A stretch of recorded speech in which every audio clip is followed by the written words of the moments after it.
오늘 우리에게 주시는 하나님의 말씀은 민수기 20장 14절부터 21절 말씀입니다. 모세가 가데스에서 에돔 왕에게 사신을 보내며 이르되 당신의 형제 이스라엘의 말에 우리가 당한 모든 고난을 당신도 아시거니와 우리 조상들이 애굽으로 내려갔으므로 우리가 애굽에 오래 거주하였더니 애굽인이 우리 조상들과 우리를 학대하였으므로 우리가 여호와께 부르짖었더니 우리 소리를 들으시고 천사를 보내사 우리를 애굽에서 인도하여 내셨나이다.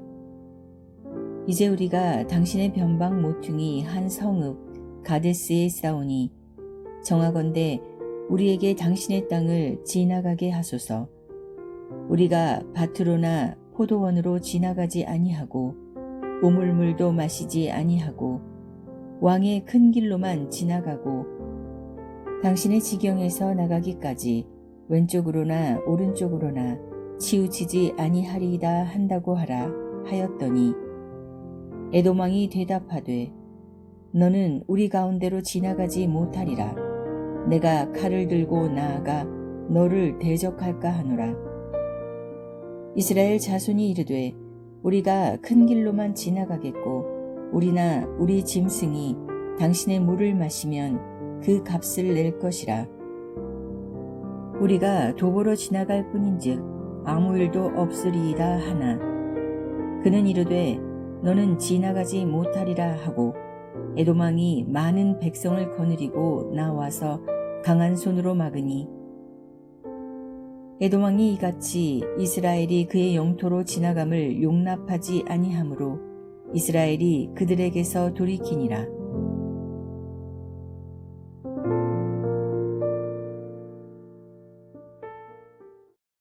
무리바 사건 이후 하나님께로부터 가나안 땅에 못 들어간다는 통보를 받았음에도 불구하고 모세는 중보자로서 성실하게 본연의 임무를 다합니다. 이스라엘 백성들이 있는 북쪽으로는 아말렉과 가나안 족속에게 막혀있는 상태였기 때문에 가데스 바냐에서 가나안 땅으로 가려면 지형상 사해 남단을 거쳐서 요단 동편으로 나아가는 것이 가장 빠르고 적합했습니다. 그러자면 반드시 에돔 족속의 영토를 통과해야 했습니다. 모세는 당시 국제 관례에 따라 에돔 왕에게 사신을 통해 외교 편지를 보내어 에돔 땅을 지나갈 수 있도록 허락을 구합니다. 야곱의 자손인 이스라엘이 에서의 자손인 에돔에게 사절단을 보내는 이 장면은 옛적 야곱이 에서에게 인편을 통해 연락을 취했던 일을 연상시킵니다. 모세가 보낸 편지는 받는 이가 누구인지, 보내는 이와 그의 신분을 밝혔고 편지를 쓰게 된 정황을 이야기하고 부탁할 내용을 적는 당시 외교상의 편지가 지녀야 할 4가지 요소를 모두 지니고 있었습니다. 모세는 국제 관례에 따라 모든 격식을 갖추어 공손하게 에돔 왕에게 부탁했던 것입니다. 함께 14절 말씀을 읽겠습니다. 모세가 가데스에서 에돔 왕에게 사신을 보내며 이르되 당신의 형제 이스라엘의 말에 우리가 당한 모든 고난을 당신도 아시거니와 그는 에돔 왕에게 14절에서 당신의 형제 이스라엘의 말에 라는 표현을 사용합니다. 이는 같은 조상을 가진 형제 나라임을 강조하여 친근하게 접근하려는 것입니다. 그러면서 이스라엘이 애굽에서 압제당한 것을 당신도 알지 않냐고 이야기하며 감정에 호소하고 있습니다. 15절과 16절 말씀입니다.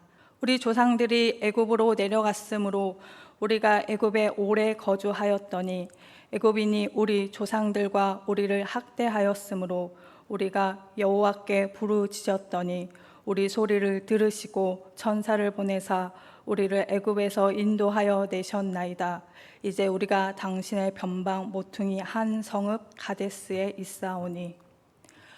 모세는 야곱과 그 일행 70명이 요셉의 초청으로 가나안에서 애굽으로 내려갔다가 애굽인들로부터 학대를 받아서 오직 하나님의 주권적인 은혜로 출애굽하여 에돔의 서쪽 경계이며 사해의 남서쪽인 가데스에 오게 되었다고 설명합니다.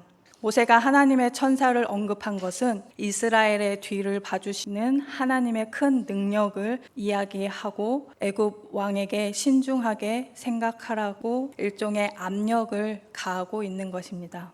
17절 말씀에 청하건대 우리에게 당신의 땅을 지나가게 하소서. 우리가 밭으로나 포도원으로 지나가지 아니하고 우물물도 마시지 아니하고 왕의 큰 길로만 지나가고 당신의 지경에서 나가기까지 왼쪽으로나 오른쪽으로나 치우치지 아니하리이다 한다고 하라 하였더니, 모세는 에돔을 지나가는 왕의 큰 길만 따라갈 것이며 어떠한 피해도 입히지 않을 것이니 에돔 땅을 지나가게 해달라고 요청합니다. 모세가 염두에 두고 있는 왕의 큰 길은 술탄의 길 또는 황제의 길이라고 불리던 특별한 도로를 가리킵니다. 사해 남동쪽에 나 있는 길로 아카바만의 북단에 위치한 에랏에서 시리아까지 가는 가나안을 남북으로 가로지르는 큰 길이었습니다. 에돔 왕의 대답은 이스라엘은 절대 에돔 땅을 지날 수 없다는 것이었습니다. 18절에 만일 이스라엘이 에돔 땅을 지나가려면 전쟁을 불사해야 할 것이라고 경고합니다. 에돔의 이 같은 반응은 지나치다고 할 수 있습니다. 물도 안 마시고 지나가겠다고 평화를 제시하는 사람에게 전쟁도 불사하겠다라며 지나치게 잔혹한 말로 대응해 왔기 때문입니다. 이처럼 치욕스러운 말을 듣고도 모세는 다시 한번 편지를 보내 부탁합니다. 19절 말씀입니다. 이스라엘 자손이 이르되 우리가 큰 길로만 지나가겠고 우리나 우리 짐승이 당신의 물을 마시면 그 값을 낼 것이라. 우리가 도보로 지나갈 뿐인즉 아무 일도 없으리이다 하나. 모세는 큰 길로만 갈 것이며 혹시 물이라도 마시게 되면 그 값을 쳐주겠다고 약속합니다. 처음 편지를 보냈을 때 언급된 것은 우물물이며 이곳의 물은 에돔 땅을 흐르는 강과 시냇물이라는 해석이 있습니다. 모세는 에돔의 우물물은 아예 마시지 않을 것이며 자연적으로 에돔 땅을 흐르게 된 강물 또한 마신다 할지라도 값을 지불하겠다는 의지를 밝히고 있는 것입니다. 그러나 에돔 땅에는 자연적으로 흐르는 강이 없습니다. 물론 우기에 잠시 물이 흐르는 시냇가는 있지만 유일하게 사시사철 흐르는 세렛강은 에돔의 최북단에 있습니다. 그러므로 이 표현은 이스라엘이 에돔의 우물물을 사먹겠다는 뜻입니다. 모세의 거듭된 간곡한 부탁에도 에돔 왕의 대답은 완고했습니다. 20절 말씀을 보면 에돔 왕은 이스라엘이 에돔 땅을 지날 것을 대비하여 군대를 모아 이끌고 나오기까지 했습니다. 참으로 매몰찬 에돔입니다. 형제의 나라를 이렇게 대하면 안 되는데 말입니다. 게다가 그들은 이미 이스라엘과 그들의 하나님 여호와에 대해서 익히 알고 있었을 것입니다. 여호와께서 40년 전에 어떻게 이집트의 신들과 바로를 굴복시키고 자기의 백성을 이끌고 광야로 나오셨는가에 대하여도 들었을 것이고 그들의 목적지가 가나안 땅이라는 것도 알고 있을 터였는데도 이스라엘의 부탁을 매몰차게 거절합니다. 21절 말씀을 함께 읽겠습니다. 에돔 왕이 이같이 이스라엘이 그의 영토로 지나감을 용납하지 아니하므로 이스라엘이 그들에게서 돌이키니라. 당시 모세는 수적으로 월등히 우월한 이스라엘의 군대로 충분히 에돔 군대를 상대로 이길 수 있었습니다. 그러나 모세는 형제의 나라와 싸우기보다는 에돔 땅을 돌아가기로 합니다. 신명기 2장 4에서 5절 말씀을 보면 하나님께서 에돔을 치는 것을 허락하지 않으셨기 때문입니다. 신명기 2장 4에서 5절 말씀입니다. 너는 또 백성에게 명령하여 이르기를 너희는 세일에 거주하는 너희 동족 에서의 자손이 사는 지역으로 지날진대 그들이 너희를 두려워하리니 너희는 스스로 깊이 삼가고 그들과 다투지 말라. 그들의 땅은 한 발자국도 너희에게 주지 아니하리니 이는 내가 세일 산을 에서에게 기업으로 주었음이라. 에돔 땅은 하나님이 에서에게 주신 땅이기 때문에 이스라엘은 결코 그 땅을 침범해서는 안 되었던 것입니다. 이스라엘은 에돔에게 매우 불쾌한 대접을 받았음에도 불구하고 그들과 충돌하지 아니하고 순순히 물러났습니다. 세일 지경을 에돔의 거처로 주시고 해하지 말도록 명령하신 하나님의 명령에 순종하였던 것입니다. 존 마크 코머라는 분이 주님의 제자는 자신이 그린 경로가 아니라 주님이 직접 표시해서 인도하시는 경로를 따라가는 사람이다 라고 말했습니다. 정당한 방식으로 열심을 다하고 겸손히 최선을 다하지만 정당한 요청이 거절당해 보신 적 있으시죠? 믿음의 길은 항상 순탄하지 않으며 예상하지 못한 거절과 방해가 있을 수 있습니다. 간혹 일이 잘 진행되면 하나님이 인도하시는 것 같고 무언가 일이 풀리지 않으면 하나님이 원하시지 않는다고 생각해 보신 적 없으십니까? 순탄하게 진행된다고 모두가 하나님의 뜻은 아닙니다. 때로는 원하는 길이 막히는 것이 오히려 하나님의 뜻이며 복된 길인 경우도 있습니다. 각자가 빽빽하게 열심히 계획을 세우고서 내가 완벽하게 계획을 세웠다고 좋아할 때가 있습니다. 그런데 하나님은 우리가 세운 계획을 보시고 스탑, 멈춰라 라고 말씀하시고 심지어 돌아가라고 말씀하실 때가 있습니다. 그럴 때 멈추어서 돌아가야 합니다. 그래야 이스라엘 백성처럼 헤매이지 않게 됩니다. 요즘 사용되는 말 중에 멍충 비용이라는 것이 있습니다. 하나님이 멈춰서 돌아가라는 말씀에 순종하지 않는다면 들이지 않아도 되는 비용과 시간이 들어가게 될 것입니다. 그런데 여기서 중요한 것이 있습니다. 그것은 하나님이 돌아가라는 신호를 포착해야 한다는 것입니다.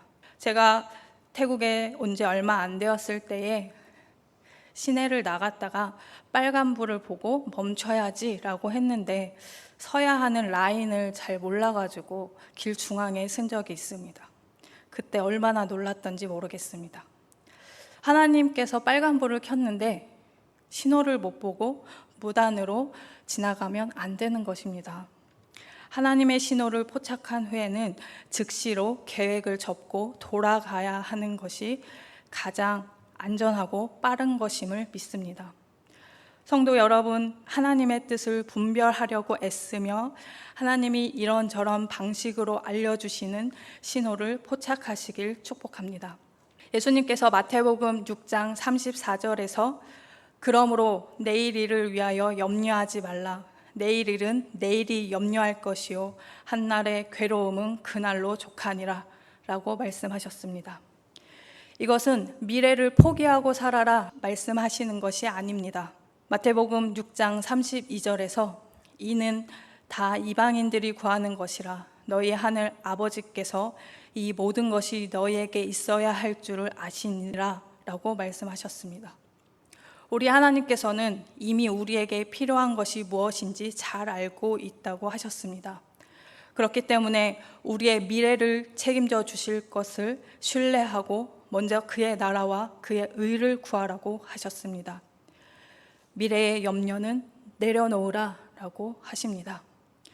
지나간 과거도 아직 오지 않은 미래도 우리의 영역은 아닙니다.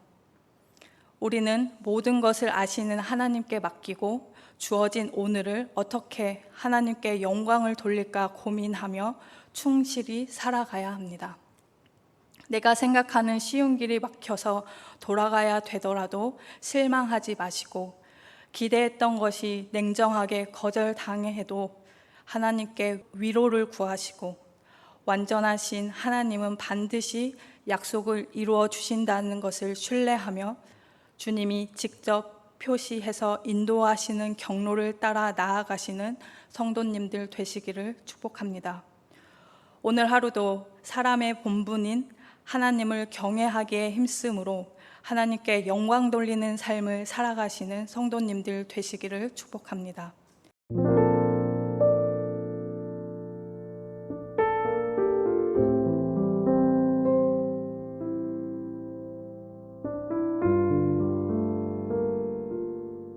지금은 함께 마음을 열고 기도하는 시간입니다. 5월에 우리가 함께 품고 기도할 제목을 나눕시다.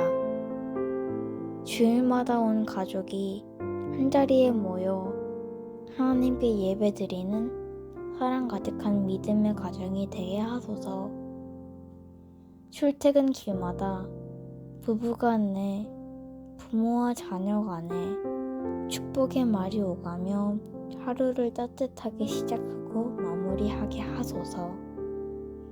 외롭고 힘겨운 이웃들의 마음에 주님의 따스한 위로가 스며들게 하소서. 5월 24일과 25일 중고등부 캠프가 주님의 인도하심 속에 은혜롭게 준비되게 하소서. 이 시간 말씀을 붙잡고 드리는 우리의 기도가 삶 속의 아름다운 열매로 맺히기를 소망합니다.